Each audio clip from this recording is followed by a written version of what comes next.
Hello, my name is Dr. Kim Hong, chiropractic physician in the New Orleans area. Thank you again, ChiroSecure, for allowing me to have this platform to communicate with my fellow colleagues.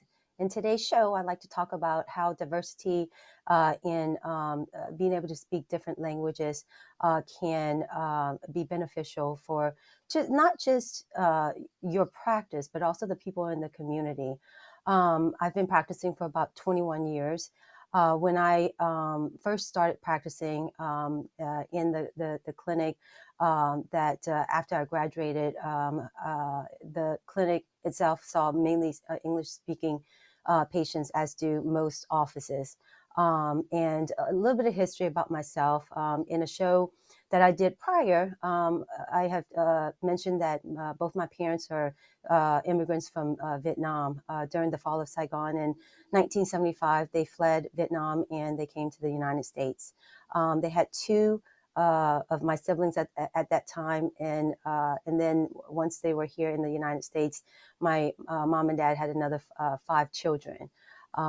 Whenever my mom would get sick, most of the time, whenever she would have to go to the doctor, we would always, or one of the siblings would always have to go with her to translate. And I found that in order for the doctor to really understand and really diagnose the issue, they need to understand a full history as far as when did the pain started? Does it bother you more at night? Does it radiate? The type of pain? When does it bother you the most? Those things cannot be said on a piece of paper just with the intake form. In any event, during the first 5 years of my life, I mainly spoke Vietnamese because that's all my parents knew how to speak. Once I started elementary school, I learned how to speak English. And usually, whenever I'm at home with my parents, I would speak Vietnamese to them.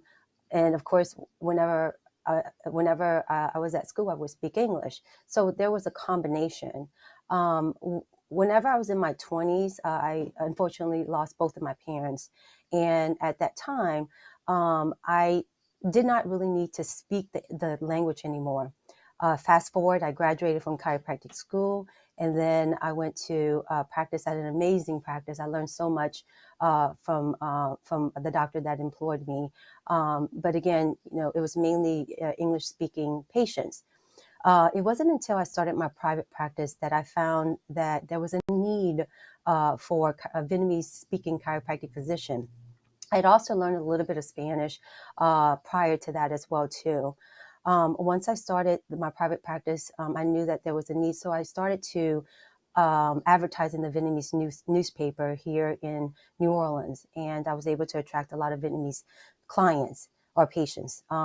But once I started seeing them, I found that it was a little difficult. The way that you speak to your patients is not just hi, bye, hello, how are you doing? It's more so, okay, you have this herniation at this level and it's causing the numbness and tingling down towards your arms. So I had to really learn those specific terminologies, everything from disc herniations to what is your stomach, what is a kidney in Vietnamese. And to this day, I'm still learning because that's not something that I speak often.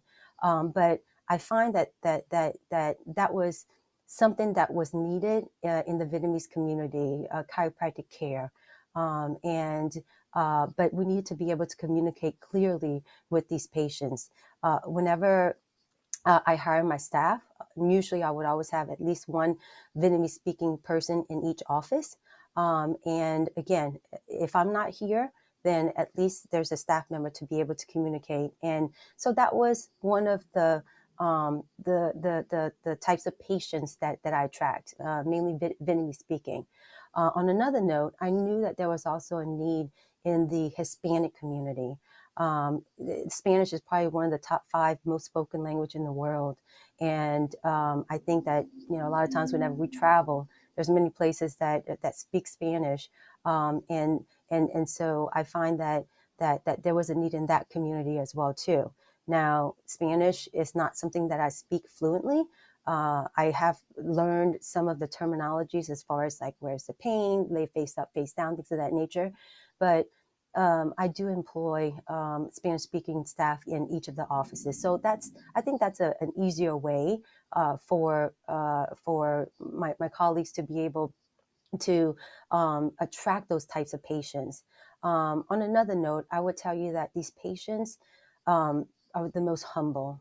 A lot of times, people, I know back in Vietnam and also in many of the countries where Spanish is spoken, well, at least the patients that I see around in my area, most of them are from, countries that don't really put health first.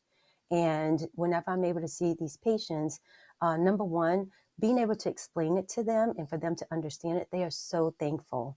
And it brings me joy to be able to see them get better with not just the use of medication.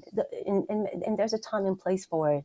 We want to be proactive and not reactive. And it's up to us to be able to communicate with these patients. And again, if you're not able to learn the language, and I know it's hard to pick up another language. I've been trying to learn Spanish for a while, and I highly appreciate and respect the language, but it's just difficult.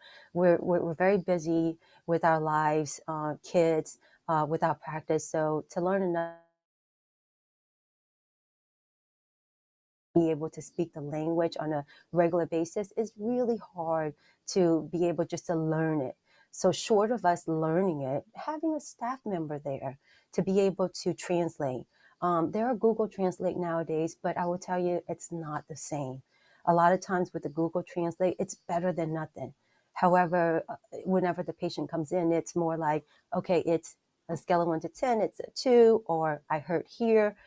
So having someone to be able to tell the story on a day-to-day basis, I think is very, very important. um, so I feel too that, again, being able to communicate with the patient, and for us, we run a wellness practice over here.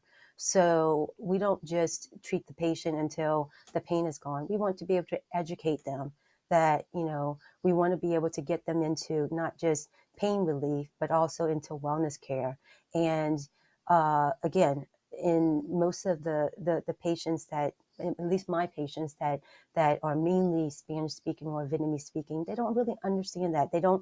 They never put health as a priority. So to be able to educate them to that level, I think that it's very, very gratifying. Um, this show is going to be pretty short. I think that my main focus today was more so about diversity of languages, and I actually did a little bit of research in prior to doing the show, and some of the most spoken languages in the world. I was kind of surprised. Well, English is number one, no surprise to that. Mandarin is number two. Hindu is number three, Spanish is number four, and French is number five. So somewhere in your community, I bet there's a big maybe a French population. Well, I guess in those languages, there's probably dual language, so it's probably not as much as the Spanish speaking and also the Vietnamese speaking. But I bet there's a lot of Chinese population. Sometimes that's the only language that they speak. So again, just having a staff member over there, I think you can't go wrong with Spanish, but having just another staff member there to be able to communicate the story is not only going to help your practice, but also the people in those community. And I think I'm going to slowly wrap up the show. I have a question, And Dr. Kim. I'm going to ask you yes, a question yes, if you can answer. hi. How do people go about finding staff that are bilingual? Did you advertise or talk a little Great bit about question. that? Yes, yes. So some of them are word of mouth. So a lot of these communities are very tight knit communities. If you know one Vietnamese person, you know another Vietnamese person. And so being that I usually always have a Vietnamese or either Spanish speaking staff members, most of the time, first off, I would ask those staff members if they have any referrals. But also, I actually advertise in the Vietnamese and also the Spanish newspaper as well too. And I've been advertising with them ever since I started my private practice. 15, 16 years ago. And as far as the amount that I pay is close to nothing as far as return of investments. And, it's not just advertising in there. It's, of course, being able to have a patient who knows or who have had your service. And then, normally it will spread word of mouth. But I have advertised in the Vietnamese and also the Spanish newspaper. Nowadays, there's online presence as well too. But I would probably start off again, word of mouth or either the local newspaper. If you're not sure, Google it. If you need my help, I'm sure that the people that I've advertised with over here has connections with people in your area. And one last question. Yes.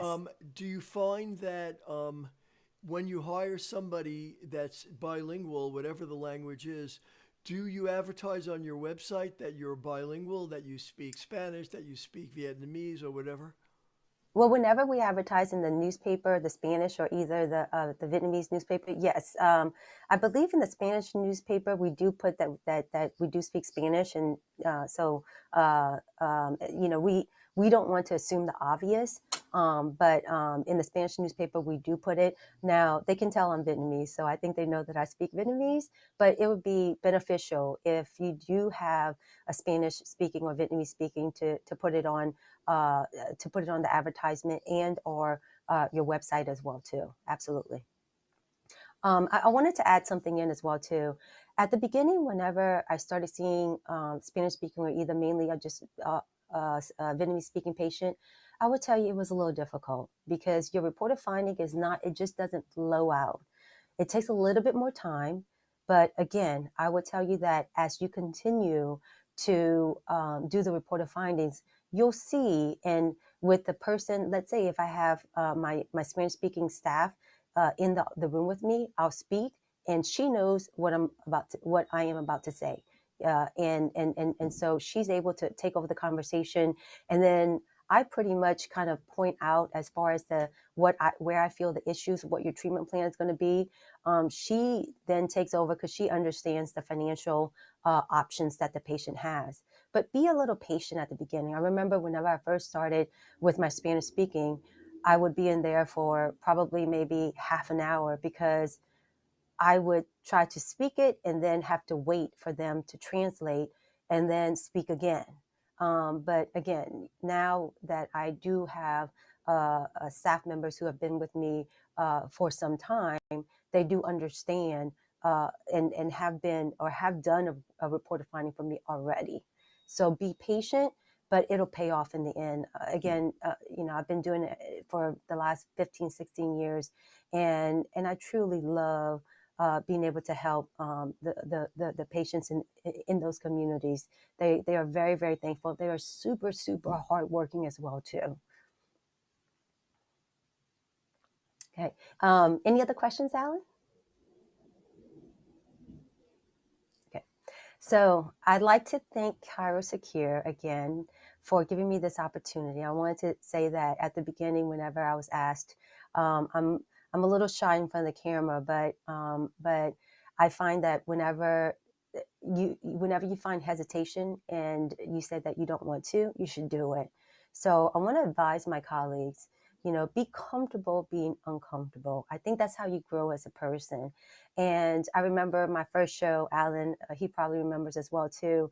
I was probably sweating and then just shaking and not really knowing how to speak and said a lot of but anyways, just have fun with it. And Alan, I appreciate you very much for giving me this platform as well too. I really have had a lot of fun being able to share with you guys, my colleagues, my story and my journey. And please don't hesitate. My website is www.metairie-gretna discenter, METAIRIE-GRETNA-DISCCENTER.com.